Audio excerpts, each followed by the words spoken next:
What is going on, everybody? Welcome to Inventing the Future. Our mission with this show is to introduce you to the entrepreneurs and ideas that will inspire and empower you to solve the world's biggest problems. This is Julian Alvarez, and I'm a Gen Z entrepreneur and soon to be software engineer at Facebook. My guest today is Lucy Bourne, which is our first female entrepreneur on the show. Super exciting. So, Lucy is the founder and CEO of Inward, which hires the top 3% of coaches for virtual one on one coaching to help all employees reach their potential inside and outside of work.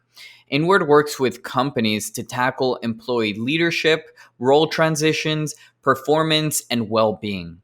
Lucy is on a mission to create a world where coaching is accessible to everyone, not just those at the top. Lucy is also an executive coach and registered psychotherapist. She studied organizational leadership and behavior at some of the world's top business schools and received her master's in counseling psychology. She works with founders, Fortune 500 companies, the government, and global organizations to help individuals excel, overcome challenges, and improve their well being. So let me ask you this. Have you ever felt burnt out, stressed, or unmotivated at work? Or maybe you're just unsure what direction to take with your career, or even how to close the gap between where you are and where you want to be. Well, this is exactly the problem that Lucy is aiming to tackle with her company Inward. And she's doing this by offering coaching to employees at companies as a benefit. She started Inward with just over a year ago, and they already have big companies on board like Peloton. They also have 100% retention rate among all companies using her service and an average of over 90% employee utilization rate of the coaching services. But getting to this point has not been easy. Lucy spent more than 6 months with the idea and the associated limiting beliefs in her head before she finally decided to take action. In this episode, we'll discuss how Lucy went about overcoming her limiting beliefs and started taking action. We'll also talk about the problem of burnout and stress of employees, how to build a resilient mindset to endure the adversities and challenges of entrepreneurship, how to start a startup, and how to be more productive. So, with that, let's go ahead and dive into the conversation. Really happy to have you on here, Lucy. But yeah, what's going on? How you doing today? Doing great. It's been a great day so far. Just got some big news and excited to be implementing that and launching that next month. So just kind of working away, heads down, and excited to take a moment and jump on this podcast with you. Absolutely, cool. Yeah, happy to have you on here. And as a little teaser for the guests, Lucy signed some big guests. I don't know if you can say them, but Yeah, they, yeah. yeah, We just signed Peloton today, which Peloton. is a pretty big brand stamp to have. Only after 6 months of starting this, so I'm pretty excited about what it's Yeah. going to do for the company going forward. Oh man, cool. And so we started with big names. We don't know what it is yet, but we're gonna figure it out, and that's a little teaser for you guys. But cool, Lucy. So to start off here, I think it'd be great if we could start by having you tell us a bit about who you are, your story, and what got you interested in entrepreneurship. And I know you were also or you still are an organizational psychologist. So I'm also curious why you decided to take the leap and become an entrepreneur. Yeah, so I started off, went to business school originally. I did my first degree in commerce, kind of specialized in organizational behavior. Really loved that work, but felt most people who do really fell into the self development train and really got into that and just fell in love with everything I was learning. So decided to get my master's in counseling psychology and become a registered psychotherapist. And while at the same time, I was traveling probably for the last 8 or 9 years to business and tech events around the world. So I started doing a lot of work with executives, with founders, and then the pandemic hit. And the practice I was working with closed down actually. And I was talking with other founders and they would go like, wow, I swear you and I have the same job. I'm spending so Mhm. much of my time trying to get my employees back on track, trying to keep them engaged, trying to make sure they're like well cared for. And I just fell in love with the idea of putting coaches or well-trained, psychologists into an organization and how that could shift company culture. So kind of took the leap and decided to Mhm. really felt like the world needed that more than ever now with COVID going on and really putting attention to employee well-being. And so kind of took the leap and started to pursue the entrepreneurial journey. So Oh yeah. man, that is an exciting leap. But cool. Tell us more about your company Inward. Like, what do you guys do? What's your mission? And yeah, how would you describe the 30-second to 1 minute pitch? Yeah, so Inward provides virtual one-on-one coaching. We hire the top 3% of coaches with organizational experience. We're focused on access, affordability, and usage. And we work with companies to tackle employee leadership, performance, and well-being. So it's kind of our mission. Amazing, yeah. And so the way this would kind of work is that if I'm a company, say like I don't know, I could be any company like Peloton. You just sign Peloton, and you're Yeah. like, hey, I want to care for my employees. I want to make sure that they're successful because if my employees are successful, we'll be successful. Mhm. So you offer them benefits, right? Many companies offer a variety of benefits. And Yeah. so your Inward is a benefit that's offered to these companies, Mhm. and it's a coaching service that everyone kind of gets access to. Mhm. And the great thing about it is that everyone at the company is able to access these services, not just the people at the top or anything like that, but it's everyone, and that creates like a community effect and a ripple effect across the entire company. So is Yeah. that kind of how you would outline it? Yeah, that's definitely how it works. And I think a lot of benefit programs, they kind of sit in the background, and it's Mm, more focused on there's a problem. So traditional people may not go use the psychology benefits that are in the background that's offered by the company. But now we're kind of more the mindset of it's like going to the gym for your mindset. It's not just solving for a problem, but how can you be your best self? How can you reach your potential? And how can we support you, not just at work, in terms of your development, but also in your personal life, and how can that come together, and making it accessible to not just the executives, but everyone throughout the whole company, so that it has that ripple effect.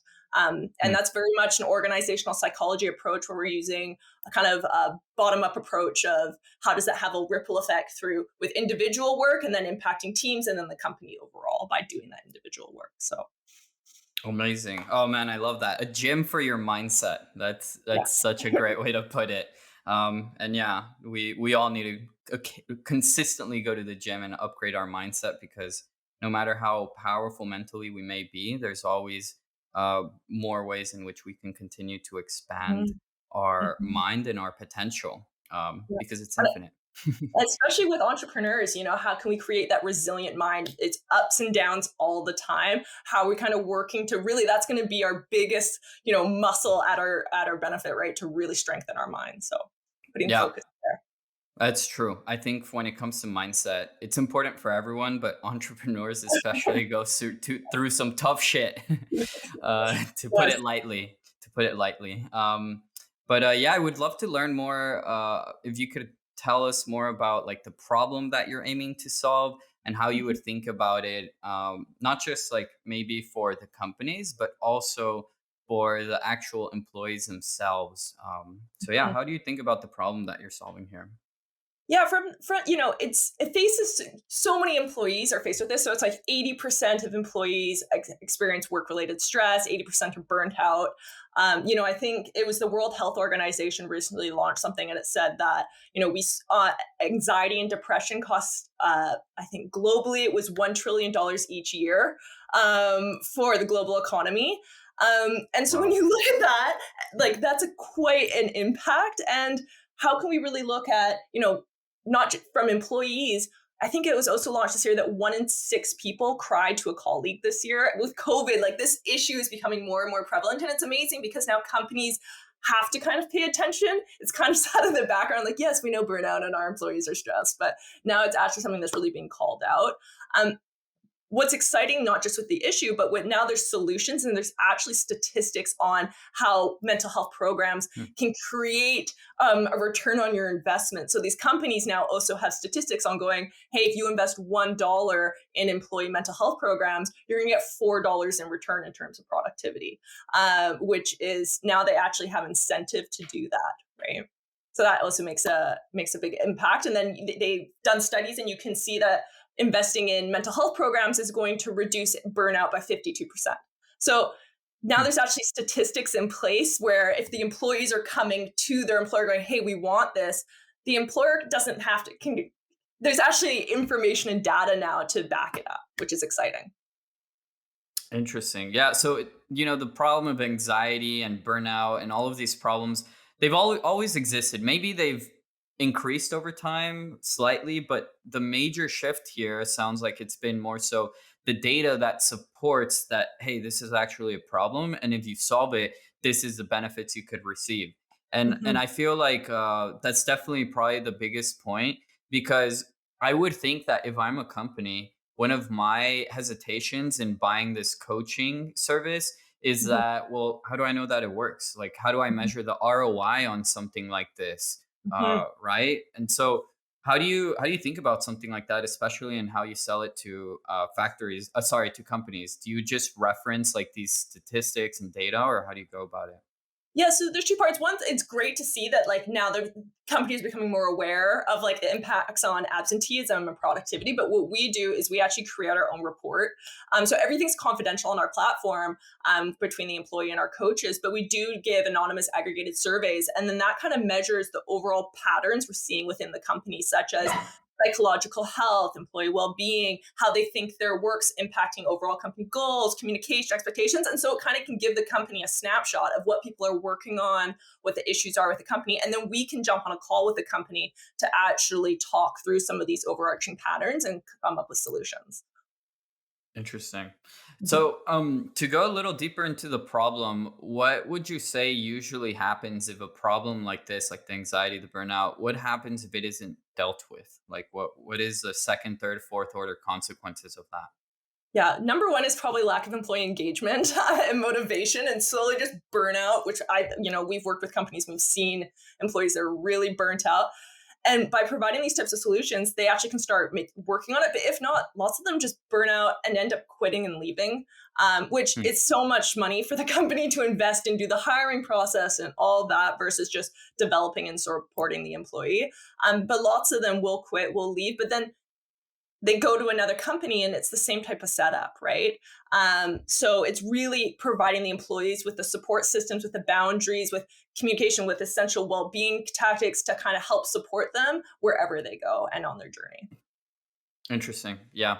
So it's being able to support them, and the interesting thing to note here is that at the core, the problem is that employees are stressed, they feel anxiety, they feel burnout, but then it's like what's happening as a consequence of that. And if you dig deeper, you'll find that many of them are leaving, which Mhm. is horrible for them because they have to go and find another job where they just feel stressed and they're not in a good place emotionally. And it's also a problem for the companies because they're having to spend more money on recruiting and training people constantly. Yeah. So yeah, that's like a huge cost that they probably don't really estimate very well. Yeah, and I think also it has such an impact on the team as well that whoever that employee's working with, Mm, right? Everyone has to kind of pick up the slack or, what's communication like within the whole team and how, it has such a ripple effect when someone's really struggling within the team and the ripple effect throughout the organization. yeah. Oh, that's a really good point because I know from my experience in my startup that whenever like whoever does the least or is the least motivated, that basically sets the bar for what is acceptable, right? Yeah. And so if someone feels like not they're not motivated, they're not really productive, Mhm. or they don't feel well, that literally has an effect on the entire team, whether it's conscious or not, right? Most of these things are probably subconscious, at least in the beginning. Yeah, and a lot of things, including like employee communication. How are the team members communicating? What are the norms that are within that team culture, right? Hmm. And when someone's actually working on themselves and working on their communication, their emotional awareness, emotion regulation, they start interacting with their team members better. They can set boundaries. Then their team members start working on themselves, and it can kind of start shifting the whole team that maybe was problematic in certain areas. Interesting. Very cool. So, Mhm. I'm curious, how did you discover this problem? Like, how did you even realize this was a problem, and then actually go and decide to do something about it?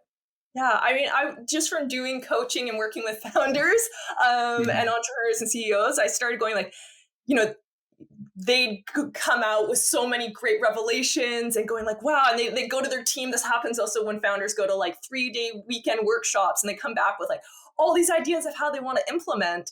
And their Mm. whole team goes, another thing like, oh man, I got to Mm. start doing this now, right? It can kind of come, but if they're doing the work themselves, it's coming from an intrinsic place. And Mm. so I started seeing when you start doing that work and working through those limiting beliefs and working on that person, and it's coming from them and they're doing that work, no one needs to be told to do anything, right? It's really coming from them.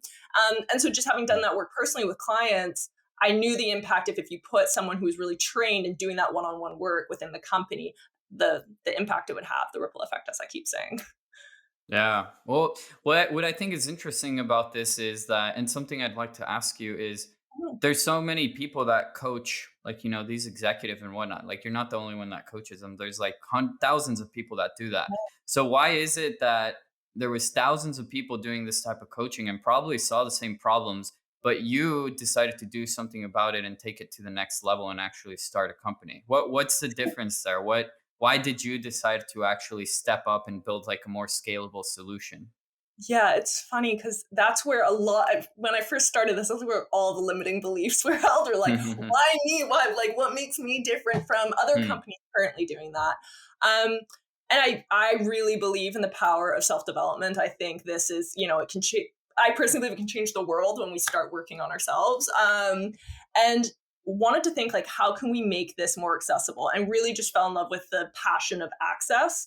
And Hmm. once I started focusing on that, it was like, well, if there's other people doing it, great. The more working on it, the better. And if I can have an impact, even if it's just with one team in one company, like that's good enough. Yes, I'd like to create a Hmm. scalable solution, but I believe in this mission and the impact it has to transform not just the people I'm working with and the clients, but everyone they interact with and their family members and the company. So that to me was a big enough reason to at least test it and try growing it.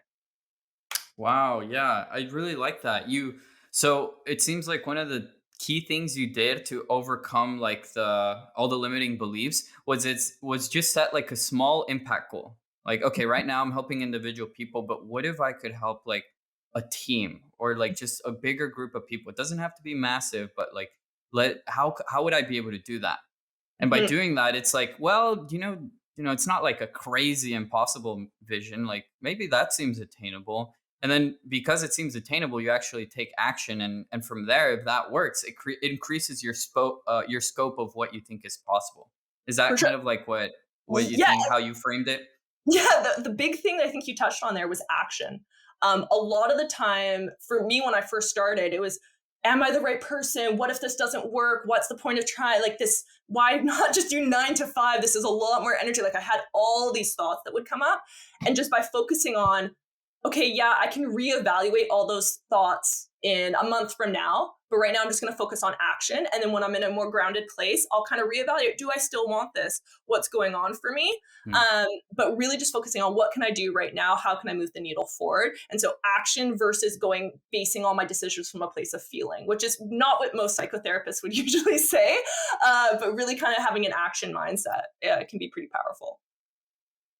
Yeah. Oh man, that's really powerful. I think you have to set things up in your mind in order to empower yourself to actually take action.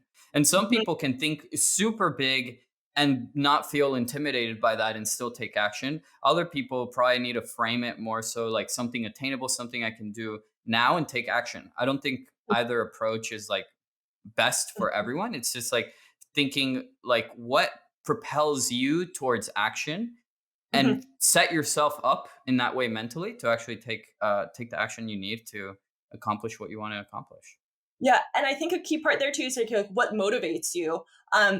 What's your person? What's so a big part that helped me was when I was starting was what was my personal why versus my company why, and they were different. And when I got into those moments where I was feeling stuck and doubting myself and like, why am I doing this? I'm creating all this extra work for myself, all this stuff. Like, am I the right person? I would tap into my personal why, my company why, sounds great, mission of providing more access to self development, improving well being among employees, all this great stuff that I really Hmm. believe in for the mission of our company.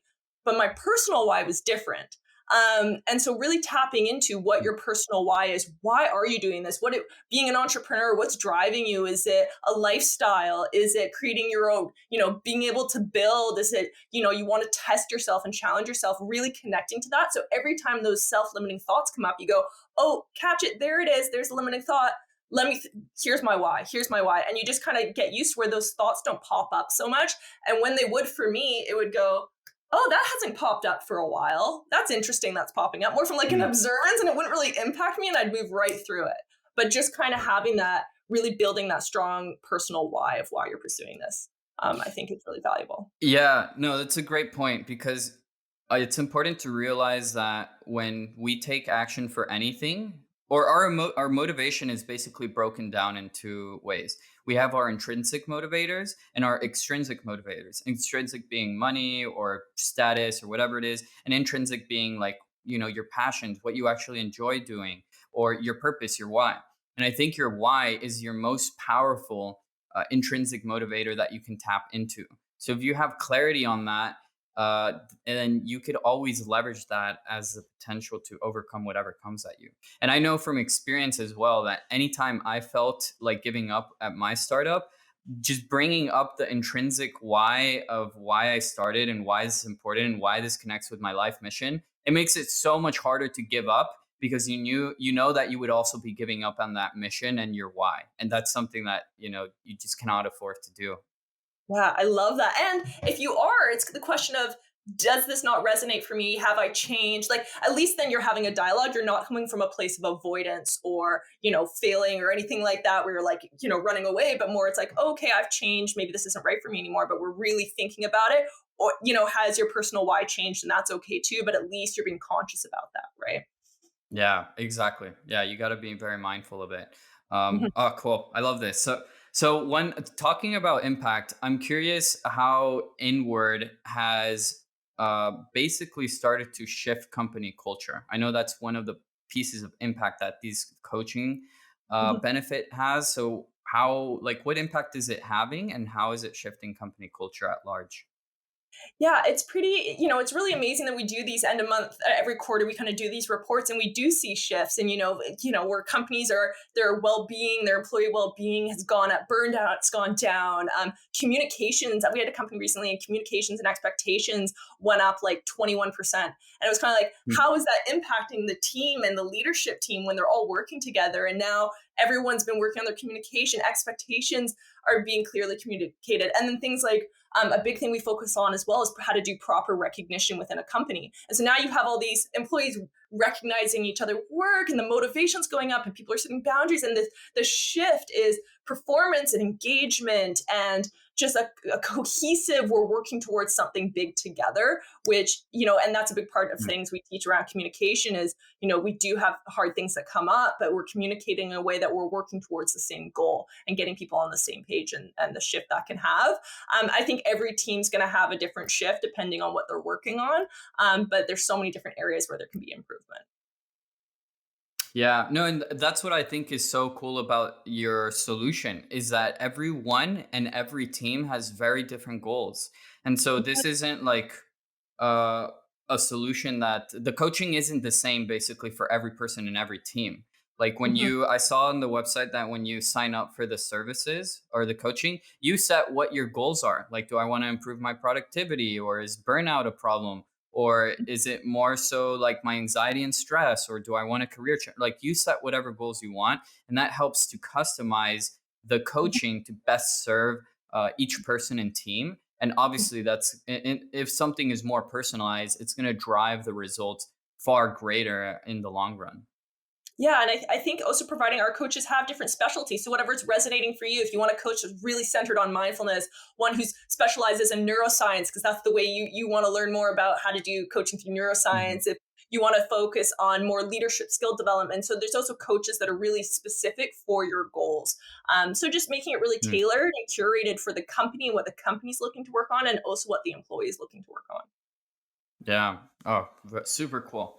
And Mhm. so two last things here with Inward. One is that I'm curious what the business model is, because part of what makes this solution really powerful as well is how accessible and affordable it is. And so I'm curious, what is the business model? How do you make it affordable, and how do you make sure that you offer these services at an affordable rate while still building a viable business?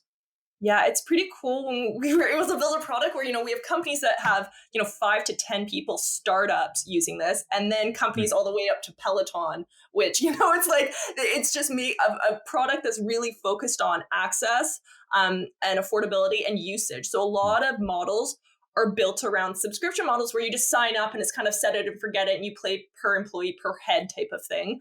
Um, but it's not really based on the usage of the product. So ours is all about usage. If you're not using your subscribed hours, we're going to make sure other employees get access. So the companies know that we're really about usage. And what happens is it's actually better for our product when employees are using it. We want something that's engaged, right? So now they're using their hours. If they're not, it's going to go to someone else on their team, but it kind of spreads organically throughout the company, which has been really interesting to see. People start with weekly sessions, then they're feeling good. They go to bi-weekly or monthly, and they're like, man, I want someone else on my team to have access.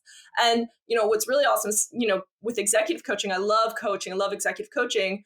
We would provide it to, one C-suite person at the top.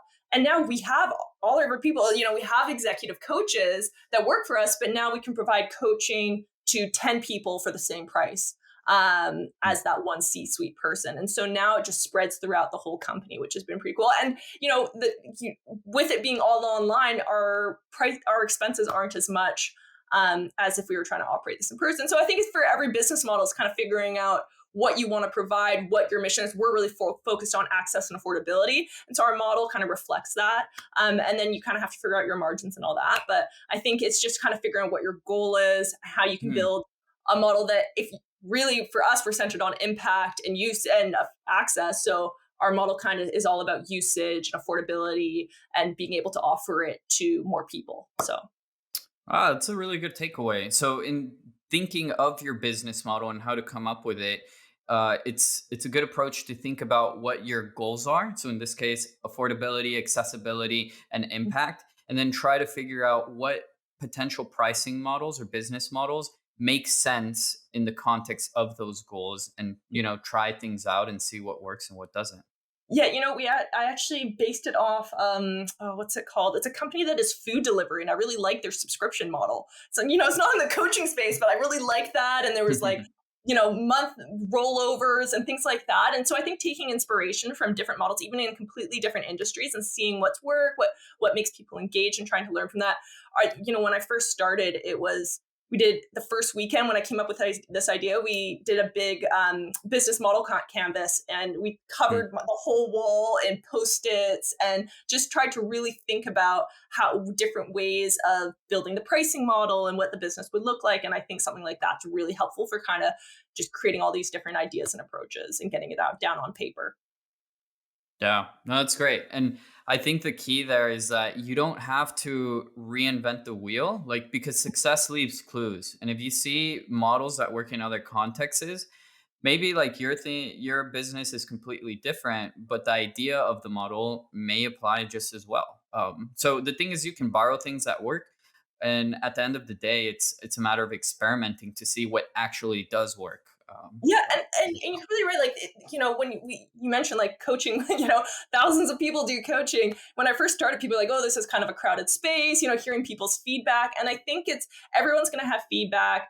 There is going to be competition, but it's just looking at driving back to like, what's your company why? What can you provide that's of value? And really looking at who your customer is and who you can provide value to. And that's why I love the business model canvas. Like, really looking at each who your customers were, what value you're providing to each of them, really being able to just in a day flush out all this information and then have something at least to go for it.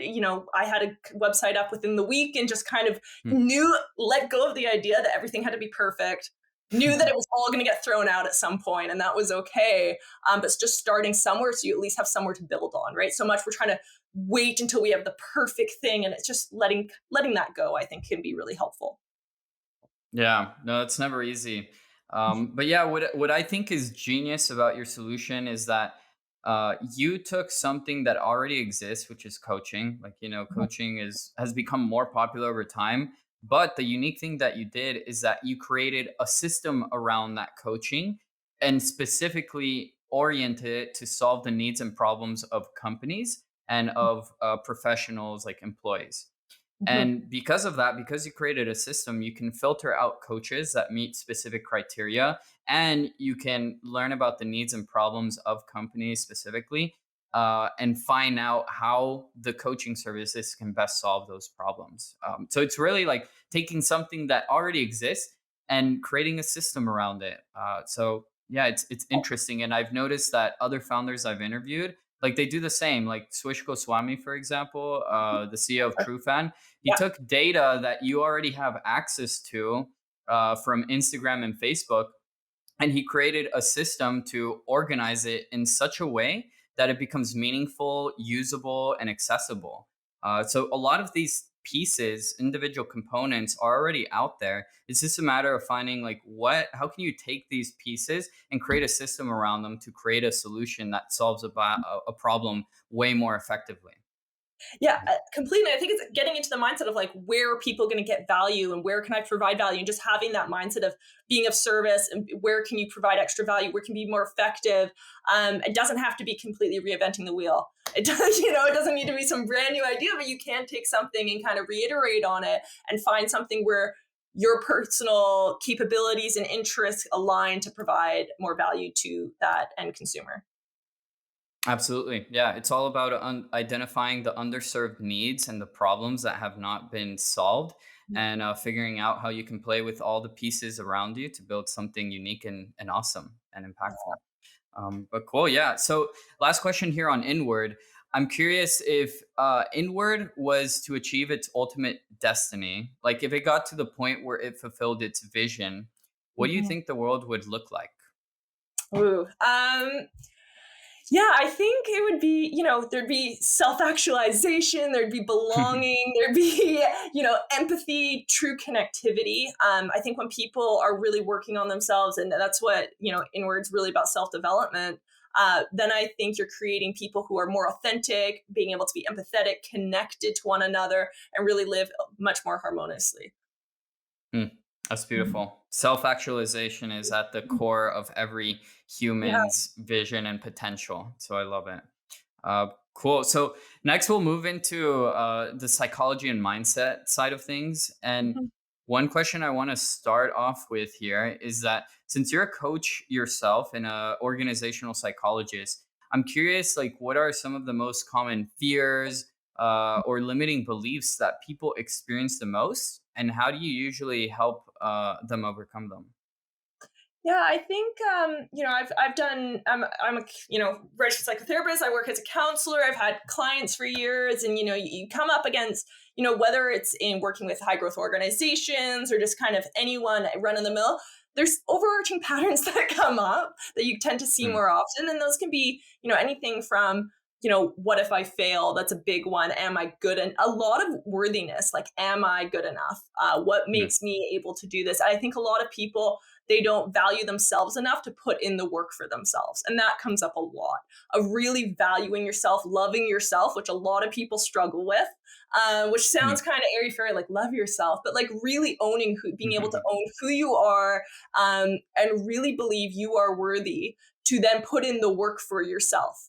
Because otherwise, it's coming from a place of, almost like stick versus carrot approach of like, you're kind of like, being hard on yourself and, using that type of motivation where you're really kind of beating yourself down to try and create growth, where you're like, oh man, I'm not good enough. And then it's like, okay, I'm going to use that to try and complete these tasks or whatever, work on this project. And that's just not sustainable and actually creates a lot of extra work for yourself. So coming to a place where you really value yourself, and that comes into like taking care of yourself, which I think all entrepreneurs especially really struggle with. They're like, self-care, that sounds lovely for those people who can afford to have time for it, but really starting to view it as more of an essential for yourself to show up as your best self. And I think for founders, am I good enough? Who is it? Just me? Can I do this? All these. What if I do succeed and then I have to execute? That's a whole other scary thing that can come up in terms of belief systems. So there's definitely a ton. Yeah. So if I have like this sort of limiting belief where, I don't value myself, or I don't think I'm capable, or I don't think I have enough time, like what would you usually suggest to start off there? Like, is it kind of communicating a different mindset and helping them enable a mindset shift, or is it more so like go do something that would help you gain confidence? Or I don't know, like what usually is an actionable approach you would give to people to help overcome those challenges? Yeah, I think a big part is choosing the narrative, like beginning to identify the narrative you're telling yourself, the limiting beliefs, um, and going, do I want, like, big part, first step is awareness, and then being able to catch them and go, like, hey, do I actually want this? How is this limiting belief impacting my actions right now? And actually, do I want this being Mm. the driving force right now? Do I want to shift it? I've done a lot of self-limiting belief work for myself, and I honestly believe I wouldn't have been able to start inward without having done so much self-development work for myself. It really helped propel that. Probably would have taken me a lot more time to actually fully step in and show up wholeheartedly to be able to pursue this. And I think working on not just your limiting beliefs, but then also building a strong mindset of going Mm. out, finding ways to strengthen your mind, looking for ways looking for things that cause you discomfort.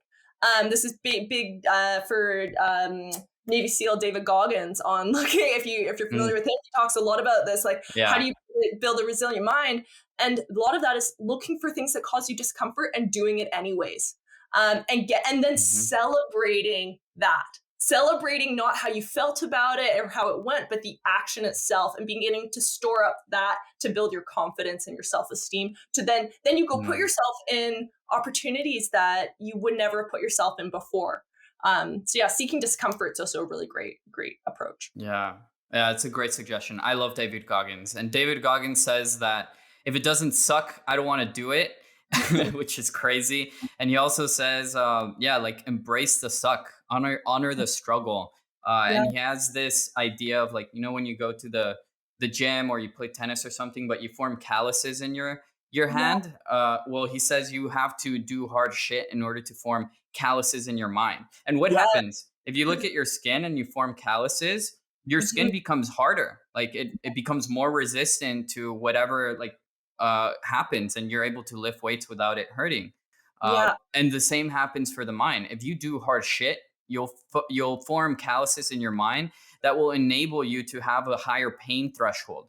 And if yeah, you intentionally put yourself in difficult situations and situations that suck, then when you face real situations that do actually suck, you'll yeah, be much better prepared for it.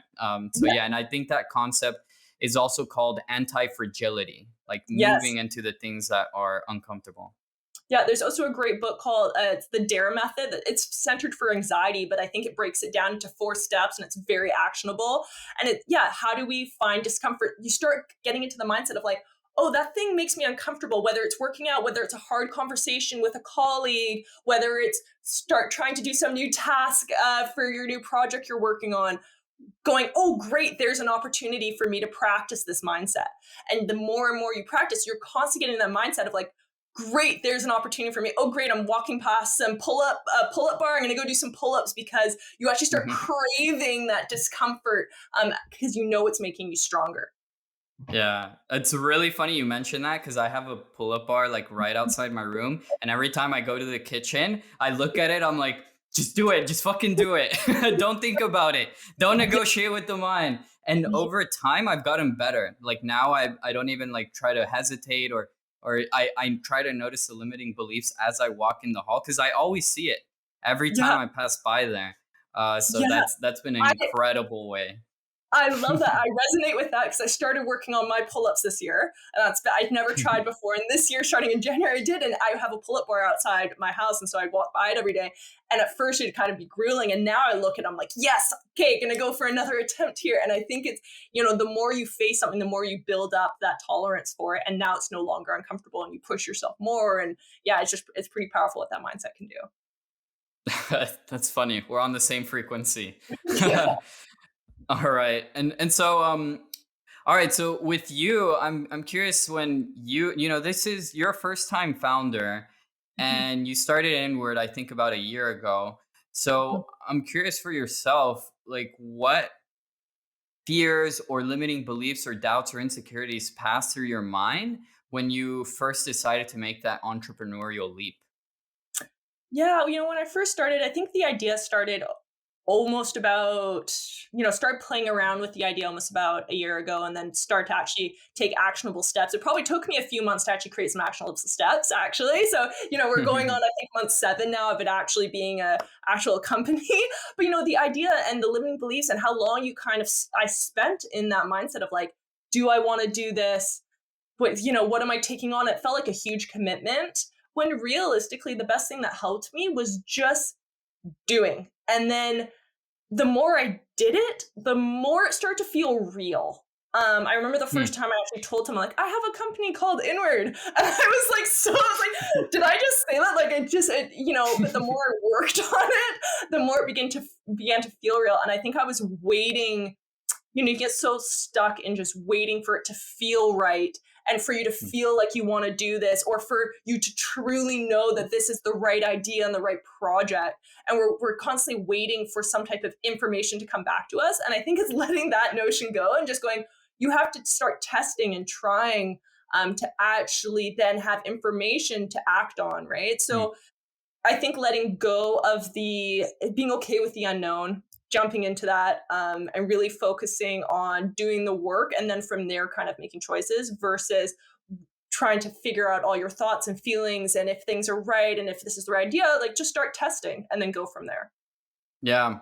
I mean, I think the best way to discover what you don't know is by taking action. And Mhm. it's also how you can best like plan out what you want to do. Because you can literally some people procrastinate by planning, and you can fall into that dangerous trap at times. So I'm glad you realized that and actually ended up taking action. Yeah, and I also had some supporters, some people who were really kind of helping instill that mindset. So I'd also say if you can, like, get a mentor, join an entrepreneurial minded group, find what's available. Not too long into my journey, I joined On Deck. It's a founder fellowship. And just hearing all these other entrepreneurs working on projects, all at different stages, I found that really motivating Mm, because it is that filled with ups and downs. And how do you get through that, right? And I think the biggest people have great different signs of success. Signing mm, Peloton was a really great one, but actually one of the biggest ones that happened not too long ago was just the idea that, a really bad day happened. I was dealing with a whole team of lawyers. It was really stressful. Thought, well, what happens if I lose this contract? Like, all mm, these like limiting thoughts, like, oh my gosh, this feels like the end of the world. And just instead being able to go, I'm okay with that. Like, this is a learning opportunity. mm, There's going to be another company along the way. It's all like just kind of taking off some of that pressure that we put on ourselves and really identifying when that comes and kind of having more. This is like very much mindfulness approach, but more of like an um a mindset of like observation of like, oh, that's interesting. Okay, I'm okay with that. I'm going to let this go. And that was to me like the biggest win was like all the stakes are up and just being able to go like, I'm okay if mm. we lose this. I'm putting in the work and there'll be other opportunities that arise and being able to kind of catch yourself Yeah. when things, shit hits the fan and things get difficult, having kind of those plans in place and working on that. Yeah, that's a great mindset because I think it is good to look into the future and kind of see what might go wrong to mitigate that risk. But there comes a point where there's like, okay, there's not much more you can do other than what you need to do. And at that point, you do have control, but but that's where most of your focus should be anyway, on what you can do now to actually control a good outcome or to avoid any risks that might come.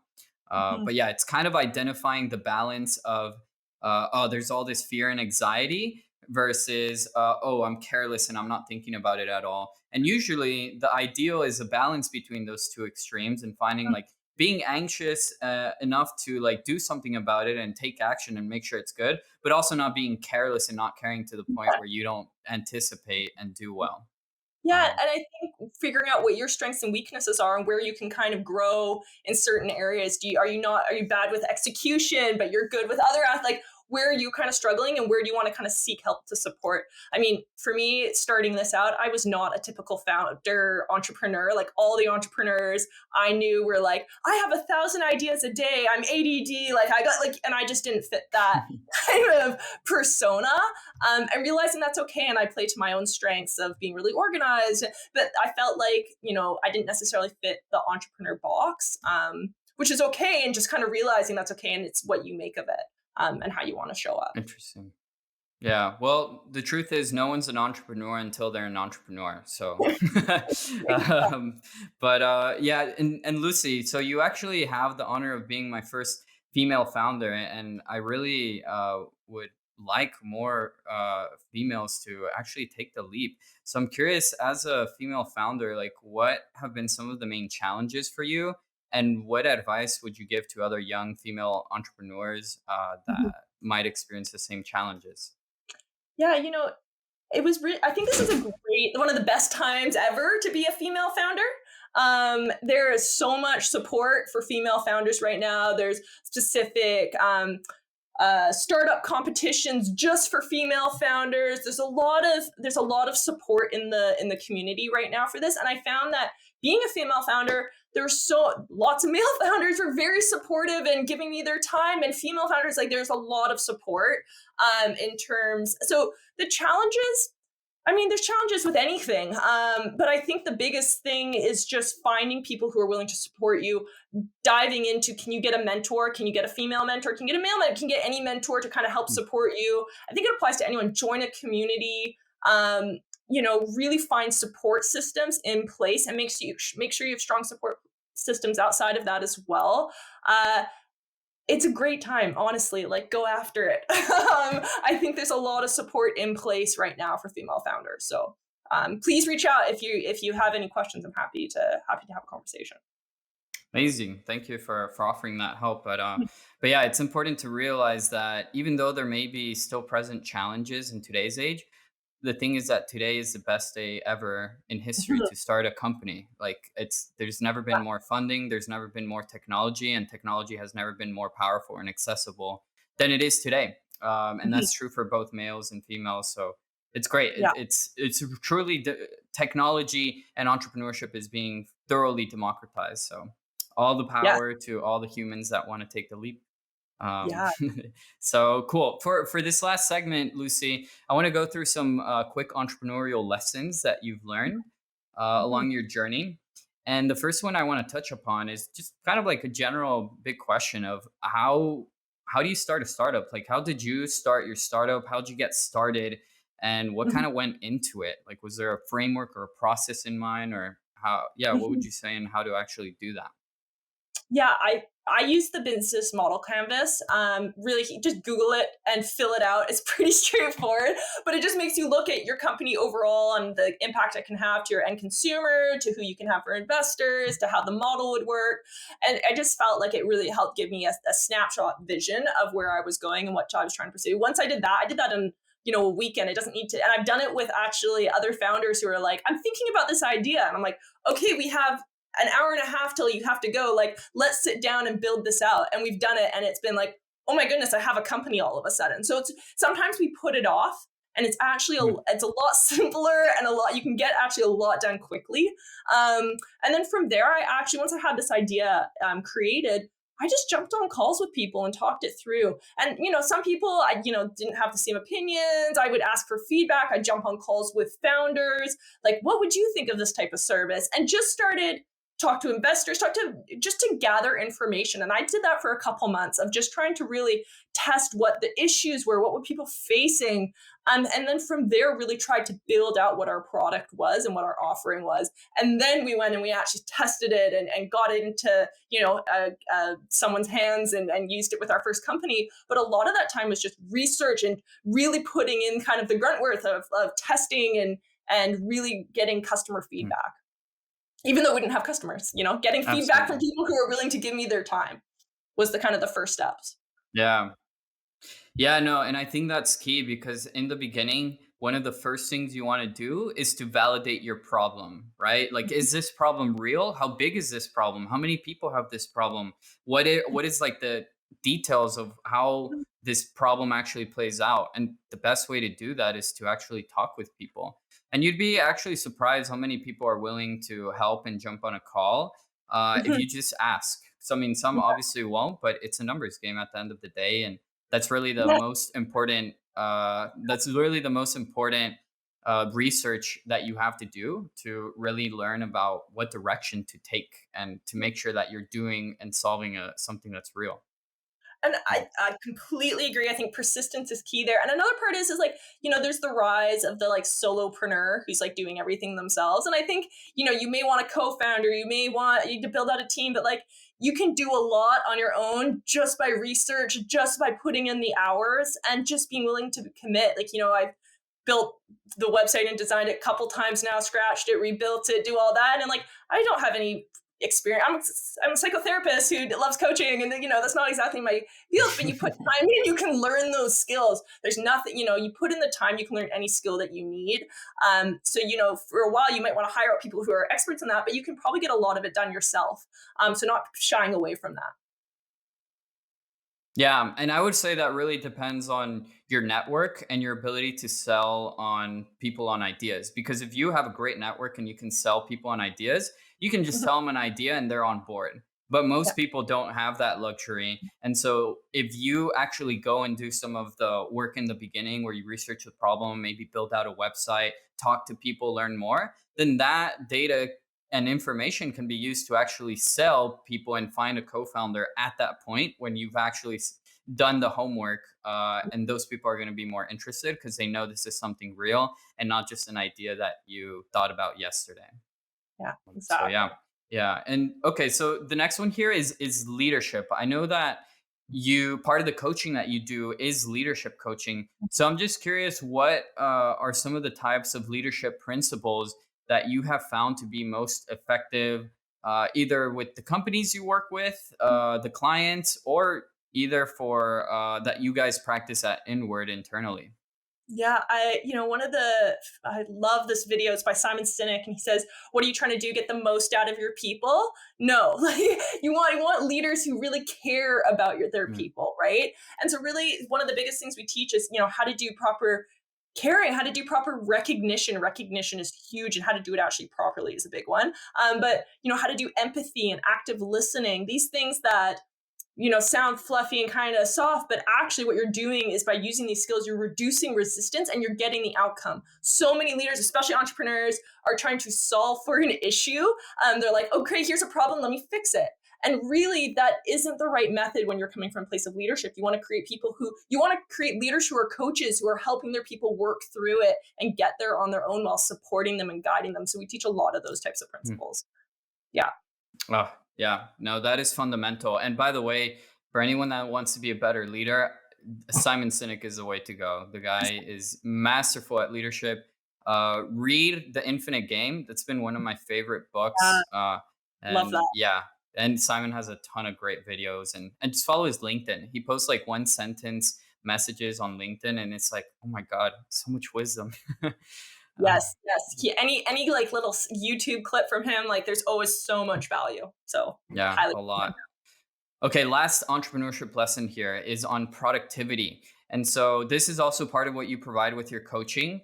And so I'm curious, like, what do you usually do to help someone become more productive, or to help them overcome their burnout? How do you Mhm. usually approach this, or what are some of your favorite productivity hacks? Yeah, I think one of my favorite ones. I don't know if you've heard of the Eat the Frog. It's actually a business book, Hmm. but it's the idea that what's your frog of the day? What's the Oh most yeah. difficult thing that you've been avoiding, and start with that. And so, I write out my day, like, what are my commits? And I pick three, and I'm like, what are my three commits? And sometimes I'm like, if it's just one really big one, I'll just put that one.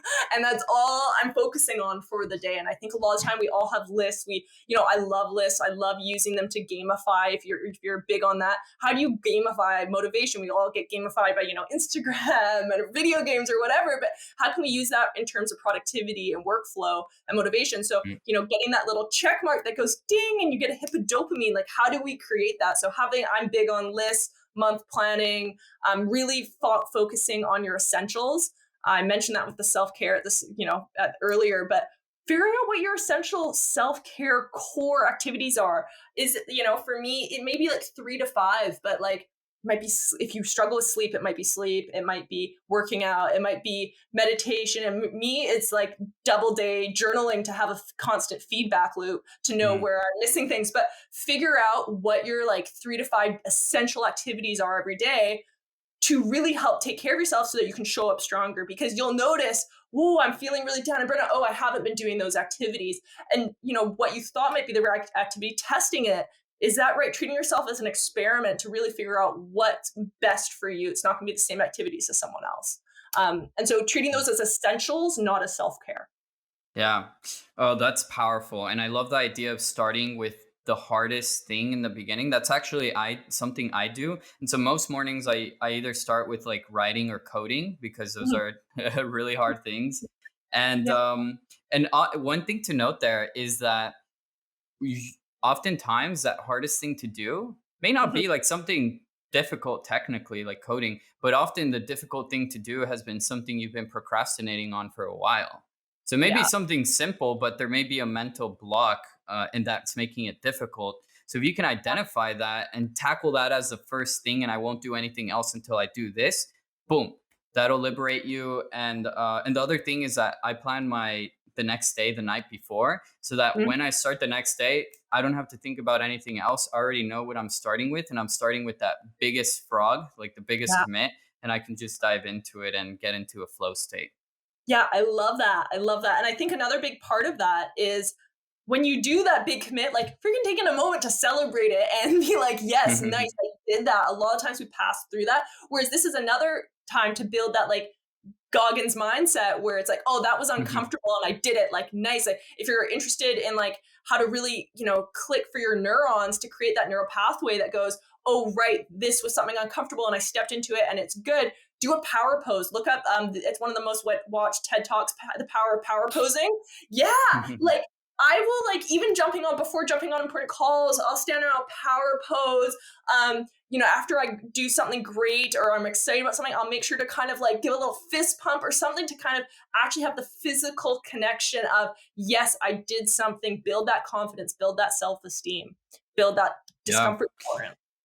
Yeah, I love that. I think it's so important to pick how to celebrate. And one of my favorite ways to celebrate actually is I have a little trampoline there. And Please, so I love anytime like I do something great or like I'm happy or I want to like reward my neurochemical yeah, dopamine with something great that I did, I was like, I'll just jump and be like, hell yeah. I love it. Yeah, one of those. That's awesome. That's Yeah. But cool, yeah, a lot of great things there, Lucy. So yeah, last question for you, Lucy. Um, so in wrapping this all together, I'm curious what has being an entrepreneur in both its glorifying and its agonizing moments, what has it taught you about life? Mm, that is a great question. I think the biggest takeaway I've had from this whole journey and how it incorporates onto all life is, it's if you're doing anything about like being mindful present, but it's so true, live in the moment. And this is so key because there are so many ups and there are so many downs with the entrepreneurial journey, and in life. It's part of the whole process, right? Being able to celebrate the wins because they are fleeting, being able to let go, be okay, and like, okay, something bad's happening, but also remember that that's fleeting as well, that it's not going to last forever, and just being okay with that, and being in the moment and just knowing that it's just for the moment right now, and just kind of accepting that. and remembering that that's just, it's part of life and it kind of ebbs and flows, and just kind of embrace the good moments when they're happening, and kind of surrender to the bad moments when they're okay, and being okay with that, and instead of fighting them all the time, and just kind of living in the moment. And yeah, I think that's honestly the best practice. Man, yeah. Well, what you resist often persists. So, enjoy the goodness of achievements, because they are fleeting. Every moment is ephemeral. So, by acknowledging the scarcity and short-livedness reality of every moment, it helps you embrace it more. And yeah, when things go south and shit hits the fan, focus on what you can control, and that's where Yeah. your power lies. Easier said than done, but But it's a practice, it's a skill you build, right? Being able yeah. to remember what you can control, letting go of the rest, and just being in that moment, right? And then it will soon Mm, pass. Being okay with that. yep. Everything flows. Mhm. What you thought was the end of your life 10 years ago is no longer in the top of your mind today. So actually, like anytime I feel fearful in trying something, it's like, is this even gonna matter in like a year from now or 10 years from now? I'll ask myself that question, and it's like, probably not. Uh, That is, I think, a great tool to pull out throughout this journey. It's just going like, where can I get perspective? Is this really going to matter? And that can sometimes kind of snap you out of those intense moments, right? Definitely. Yeah, no, I use that perspective whenever I'd be too fearful to go and approach and talk to a girl. I was like, am I going to care that I went up and things didn't go well like 10 years from now? Like probably not. Just fucking do it. I love it, right? Finding ways to get uncomfortable, right? Building that discomfort tolerance. Exactly. But cool, Lucy. Lucy, it's been a pleasure having you on. I really enjoyed the conversation, and I'm super excited to see where things will go with you with Inward. So Same. yeah, thanks for being on, and we'll be in touch. Yeah, thank you for having me, and please, anyone reach out if you have questions. Happy to always connect and to help where I can. So awesome. Absolutely. Yeah, and we'll provide Lucy's contact and socials in the show notes. And yeah, with that, thank you all for listening, and we'll catch you on the next episode.